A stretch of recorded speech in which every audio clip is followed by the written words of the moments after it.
पीके का सबसे बड़ा झूठ, 3 करोड़ प्रवासी मजदूरों को चट के बाद बिहार में नौकरी। H2 अविश्वसनीय वादों का जाल, युवाओं प्रवासी भाइयों होश में आओ। H2 प्रशांत किशोर इस चुनाव में पलायन और बेरोजगारी को मुद्दा बना रहे हैं, जो सही है, लेकिन उनका समाधान सिर्फ भ्रम है। पीके दावा कर रहे हैं कि छठ पूजा में क्या करेंगे के बाद प्रवासी बिहारियों को काम के लिए बाहर नहीं जाना पड़ेगा, क्योंकि उन्हें बिहार में ही 15,000 से 20,000 रुपए की नौकरी मिलेगी। ये वादा असंभव है और ये बड़बोलापन तेजस्वी यादव के वादों से भी कहीं अधिक खतरनाक है। H3 एक why have you made in तही हार्ड ऑन हिम स्ट्रॉन्ग गणित का भ्रमजाल, 3 करोड़ को नौकरी ...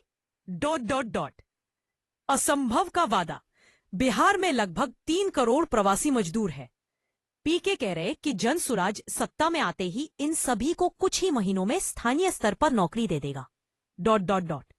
बिहार में न तो उद्योग है न ही इतना निवेश आया है, और सारी खूनी इतनी सक्षम है कि इतने कम समय में 3 करोड़ लोगों के लिए स्थायी, सम्मानित और वेतन वाली नौकरियां पैदा कर सके। ये हवाई बात है। स्ट्रॉन्ग पलायन की जड़ें और पीके का अस्थायी समाधान। पलायन की जड़ें सिर्फ बिहार की नहीं है, बल्कि एक राष्ट्रीय समस्या है, जिसकी जड़ें कौशलपूर्ण शिक्षा की कमी, उच्च शिक्षा की गुणवत्ता में गिरावट और उद्योगों के अभाव में है। पलायन को रोकने के लिए औद्योगिक विकास और गुणवत्तापूर्ण शिक्षा प्रणाली की जरूरत है, जिसमें सालों लगते हैं। पीके का वादा कुछ ही महीनों में सब ठीक कर देने का है, जो जनता को बहकाने के अलावा कुछ नहीं है। 7-10 में सच्चा रास्ता, वर्तमान की नीतियां और दूरदर्शिता। पीके के अविश्वसनीय वादों के जाल में फंसने के बजाय हमें आज की सरकार की नीतियों और दूरदर्शी कार्यों पर ध्यान देना चाहिए। स्थायी समाधान।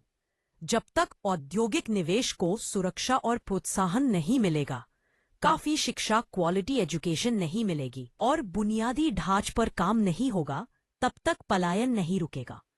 आज की सरकारें जो नीतियां बना रही है, वही भविष्य में सुरक्षित बिहार बना सकती हैं।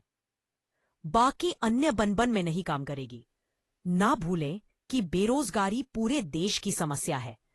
पीके की तरह कोई भी जादुई छड़ी घुमाकर इसे ठीक नहीं कर सकता। बाकी सरकारें जो नीतियां बना रही है, वही भविष्य में सुरक्षित बिहार बना सकती है। प्रवासी भाइयों और युवाओं, जागो। पीके केवल आपकी बेरोजगारी की पीड़ा का भावनात्मक दोहन कर रहे हैं। उनके झूठे आश्वासन और कालाधन लगाकर दिए गए वादे आपको आगे चलकर केवल निराशा देंगे। इस अति महत्वाकांक्षी जाल में मत फंसो। जो नेता आज असंभव वादे कर रहा है, वह कल आपको धोखा देगा।